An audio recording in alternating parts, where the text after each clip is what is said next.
Magandang gabi po sa inyo lahat. Mula po sa opening ng pangalawang yugto o Season 2, kumbaga ng ating mga pagtatalakay dito sa Quadcom, ay narinig po natin ang mga statements given to us by our resource persons, Mr. Taguba, Mr. Guban, and Mr. Asierto. Atin din pong nasilip ang affidavit ni Mr. Las Cañas na ngayon ay witness na sa International Criminal Court. Kaya naman po, siya ay naka-embargo at hindi humarap dito sa atin sa Quadcom. Each of these individuals all carried with them intimate knowledge of the inner workings of the at ano po ang similarity nila. Lahat po sila ay nagsalita at nagsiwalat ng ibang version at nagdawit ng mga pangalan. At dahil dito, lahat sila ay nagdusa and they earned the ire of then former President Rodrigo Roa Duterte.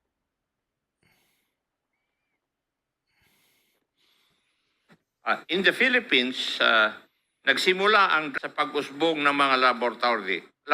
Eventually po, narinig natin na ito ay napalitan ng business model ng pag-angkat or importation.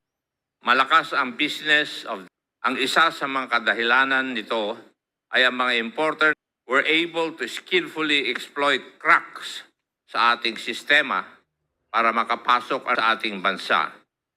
Ang tanong, bakit parang kabisado ng mga importers na ito ang mga vulnerabilities sa ating port security? Simple lang pala ang sagot. Dahil may protection, dahil may connection.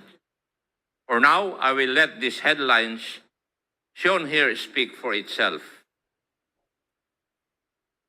Narinig po natin ng paulit-ulit at nakondisyon na rin po ang ating mga utak.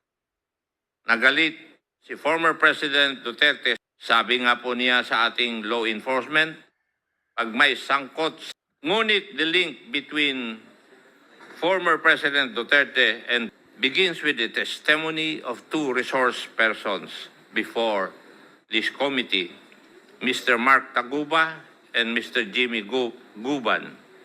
Ito po ang tale of two shipments, istorya ng dalawang shipment.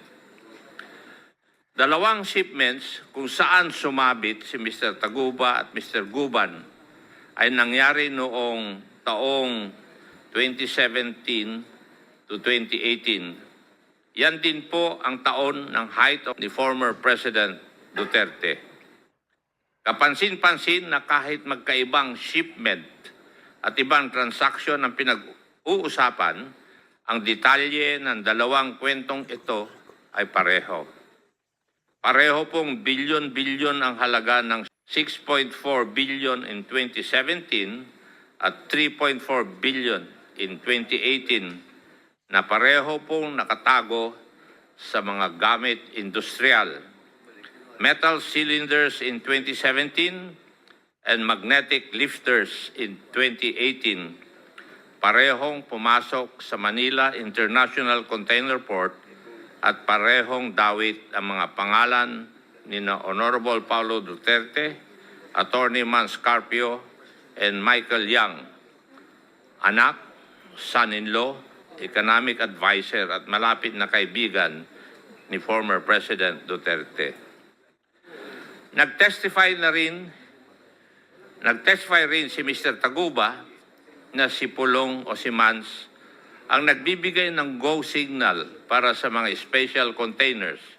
In short, these shipments do not go out without the go-ahead of Pulong or Mans, di umano. They allegedly control these shipments. Ito po ang mundo na napasukan ni Mr. Taguba gaya ng sinabi niya sa atin dahil gusto lang niyang magnegosyo. Kung gusto mo madali, lumapit ka sa Davao Boys. Yun po ang turo sa kanya. Yan po ang ginawa ni Mr. Taguba. Lumapit siya sa powers that be.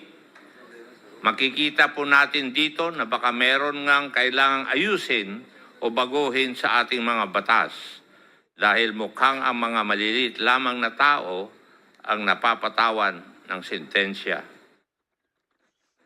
Ayon naman kay Mr. Guban, ang may-ari ng shipment sa kanyang kwento o ang shipment noong 2018 ay sina Mans Carpio, Pulong Duterte at Michael Yang. Naulit na naman ang mga pangalan na nabanggit ni Mr. Taguba. Ayon kay Mr. Guban, hindi niya pinangalanan ang tatlong ito sa pagdinig dati sa Senado dahil sa banta sa kanyang buhay at sa kanyang pamilya. Sino ba naman ang hindi matatakot? At dahil iba ang pinangalanan niya sa Senado, siya ay sinabit sa kaso at ngayon ay nananatiling nasa kulungan. Paano po ito nakakalusot?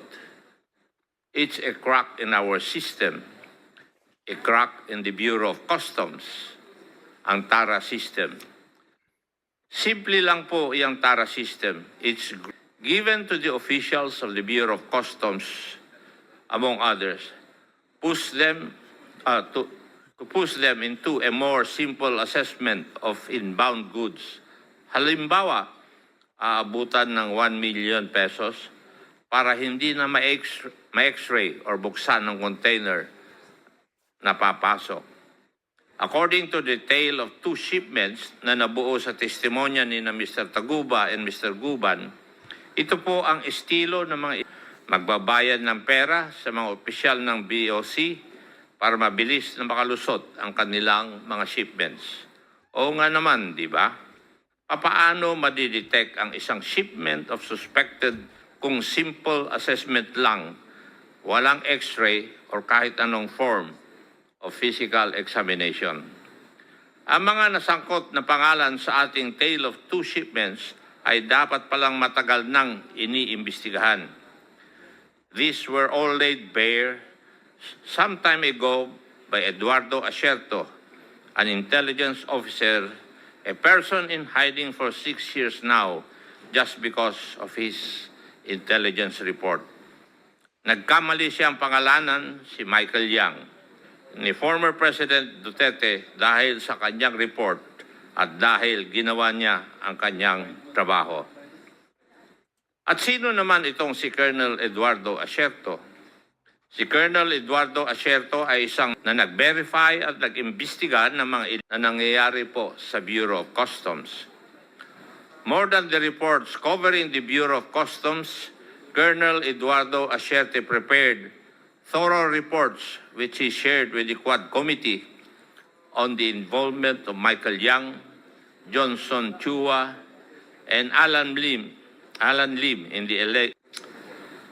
Ayan po ang diagram ni Colonel Asierto kung saan makikita na si Michael Yang kasama ang kanyang mga business partners, Mr. Alan Lim and Mr. Johnson Ko, ay tatlo sa critical na bahagi sa ating bansa. Ayon sa diagram, si Mr. Alan Lim ang local source. Si Mr. Yang ang taga-ayos ng importation side at si Mr. Ko ang distributor. Ipinapakita rin ng slide na ito kung gaano kakomplikado at organisado ang network. Ito po ay end-to-end, kompleto from supply to distribution na may kasamang itong mga personalidad na ito ay pamilyar sa atin. Ilang beses na rin lumitaw ang pangalan nila sa Quadcom. Si Alan Lim ay kilalang asawa ni Rose Nono Lim. Si Michael Yang, economic advisor of former President Duterte. And itong si Johnson Ko naman is the person known to have financed and established the incident concerning the Dome Oil where Michael Yang, as it would appear, started to build his bones in the...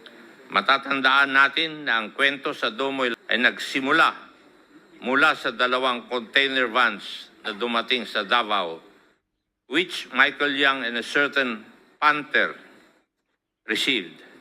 Thereafter, pumunta sila sa isang warehouse na nire-rent ni Alan C. At this time, Michael Yang's involvement was just very small.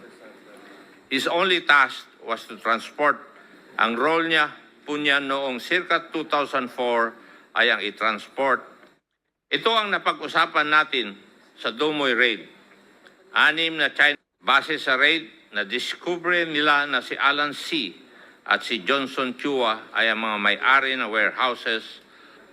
Mula po sa investigasyon natin dito sa Quadcom, nalaman po natin na hindi ma-account kung ano po ang nangyari sa mahigit 10 pang naaresto ng mga Chinese sa raid na yon. Mahalaga po itong Domoy Raid na ito dahil ayon mismo kay former President Duterte in a recent interview. Later on in 2005, affiliates of Alan C. were arrested and warehouses rented by Johnson Chua were discovered in the provinces of Bukidnon and Cagayan de Oro.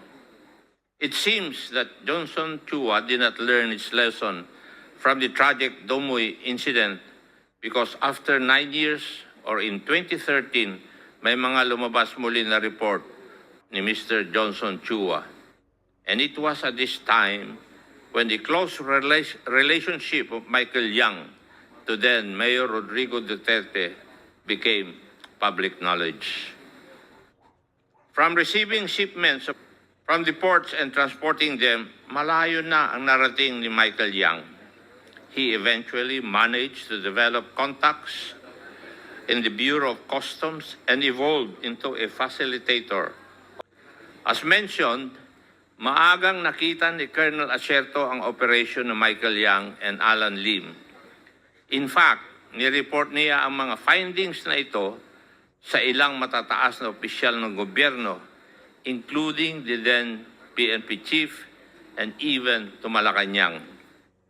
Ang malungkot po dito, walang nangyari sa mga reports na ito, nabaon sa limot hanggang naungkat muli dito sa Quad Committee. Bakit kaya ganon at parang hindi nilang pinansin ang isang report tungkol sa isang malaking? At this juncture, we wish to emphasize na itong si Michael Yang ay malalim ang pagkakatali sa Davao City. Isa sa kanyang kumpanya, DCLA Company Incorporated, operates the DCLA Plaza Shopping Mall na nireport din na may activities and transactions concerning. Huwag po nating kalimutan na sa pag-aaral ng Quadcom, DCLA also owns Paili Holdings Corporation, the holding company of Paili State, which constructed Clark Majestic World, where 2 Chinese nationals were arrested and a Vietnamese national. Yan pong mga usapin na yan ay nakakabit naman sa Pogo. Si Acerto ang unang nagbanggit ng koneksyon ni Michael Yang. Pero imbis na umaksyon o mag-imbestiga pa na mas malalim, former President Duterte resorted to threatening the life of Colonel Acerto. Anong nangyari? The reports relayed to us by Colonel Acerto only support the participation of several high-ranking officials, including Senator Bato de la Rosa, Director General Aaron Aquino, Senator Bongo, Director General Wilkins Villanueva, and of course, Alan Lim, Michael Yang, Li Wenxiong, Johnson Chua, and Yan Yishu. Umabot po sa matataas na opisyal na ito ang report ni Colonel Acerto. Inuulit ko po, walang nangyari. Nariyan din po si Arturo Las Cañas, a self-confessed former original and a retired police intelligence operative and investigator.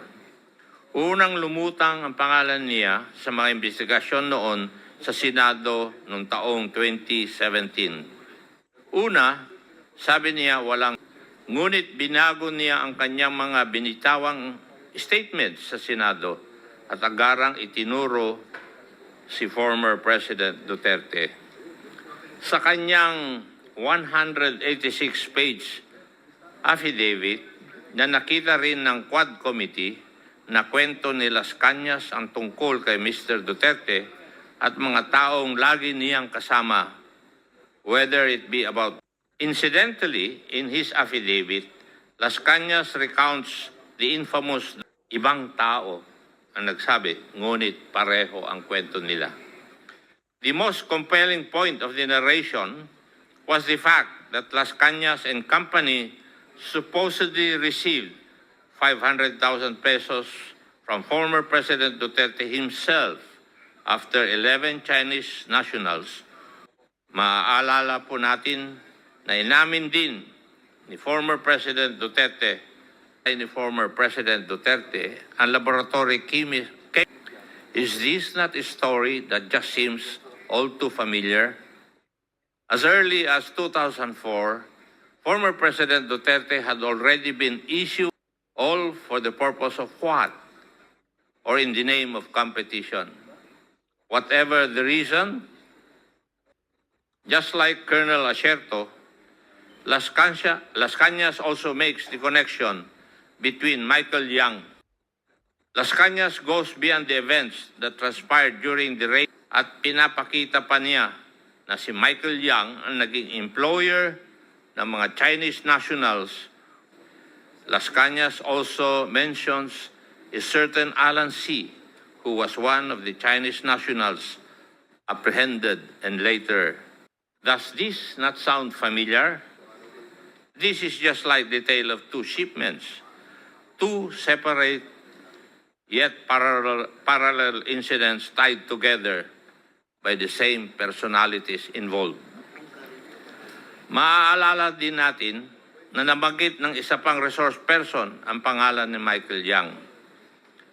Looks familiar. This web of connections among Michael Yang and his associates was presented by PDEA in one of our Quadcom meetings. Dito ay makikita natin ang connections ni Michael Yang with Alan Lin, Rose Nono Lin, Johnson Ko, Hong Jiang Yang, Eddie T. Yang, Willie Ong, all of whom have been the subject of our investigations before the Squad Committee, connected by corporations like Piley Holdings Corporation, Piley State Group Corporation, Golden Sun 999 Realty and Development Corporation, and more importantly, Empire 999 Realty Incorporated. Empire 999 Realty Corporation was discovered bago pa man lang binuo ang Quadcom. A corporation owning a warehouse in Mexico, Pampanga, with an estimated cost of 3.6 billion pesos was discovered through the port of Subic and was later on delivered to a warehouse owned by Empire 999. Madami at paulit-ulit na ang lumilitaw na koneksyon ni Michael Yang, pero nakapagtataka rin sa gitna ng isang state policy code. Kahit sabi-sabi lang ang basis, wala pa rin nakakagalaw against Michael Yang. In contrast, naging maunlad at successful pa ang lahat ng kanyang businesses. We can all recall the Farmally scandal that made headlines nationwide. We find ourselves with Michael Yang yet again at the center of this Farmally scandal. Again, I will let these headlines speak for themselves.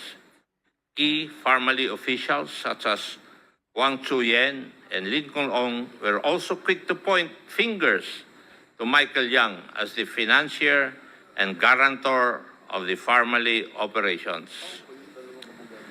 The personalities we have discussed warned us very early on. Ang mga nasa posisyon noong 2016 hanggang 2022 ay sila mismo na nagdala at nagpalaganap, pero ang mga warning na ito ay hindi natin narinig. They were drowned out with noise and systematically silenced and discredited. Colonel Asierto, for instance, categorically named former President Duterte, Bongo, and Bato de la Rosa as integral personalities. Worse, they serve as key figures in ensuring that large slip right through our borders. Asan ngayon si Colonel Asierto? Nagtatago ng ating former president.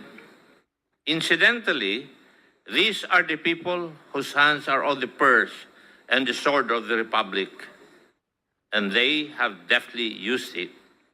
It is most unfortunate, however, it swore to protect we, the people, and the purse was used not to benefit the Republic, but to line the pockets of the few.